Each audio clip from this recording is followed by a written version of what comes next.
PK-701 के अमले को वीज़ा ना होने पर मैनचेस्टर एयरपोर्ट पर हिरासत में ले लिया गया। एक निजी न्यूज़ चैनल के मुताबिक PIA के इस्लामाबाद से मैनचेस्टर जाने वाली परवाज़ के अमले को बरतानवी इमिग्रेशन हकाम ने हिरासत में ले लिया। सराय का कहना है कि PK-701 के फ़िज़ाई अमले को बरतानिया का वीज़ा ना होने पर हिरासत में लिया गया। सराय के मुताबिक गुज़श्ता हफ्ते भी PIA के फ़िज़ाई अमले के पास बरतानिया का वीज़ा ना होने पर बरतानवी इमिग्रेशन हकाम ने PIA के इंतज़ामिया को 20,000 पाउंड के जुर्माने के साथ वार्निंग जारी की थी। दूसरी जानिब तर्जुमान PIA ने बयान जारी किया है कि बरतानवी इमिग्रेशन हकाम से बातचीत हो गई है।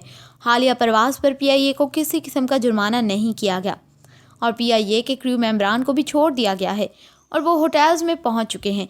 ताहम परवाज़ लेकर जाने वाला अमला एयरपोर्ट पर ही रुकेगा।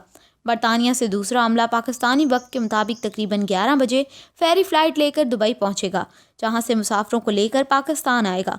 तर्जुमान का कहना है कि मामूल के मुताबिक PIA क्रू मेंबरान एक GT लेटर लेकर परवाज़ें लेकर जाते थे। ताहम अब कोरोना वायरस का मामला सामने आने के बाद बरतानवी इमिग्रेशन हकाम ने क्रू मेंबरान के पास भी वीज़ा होने की शर्त आयद कर दी है।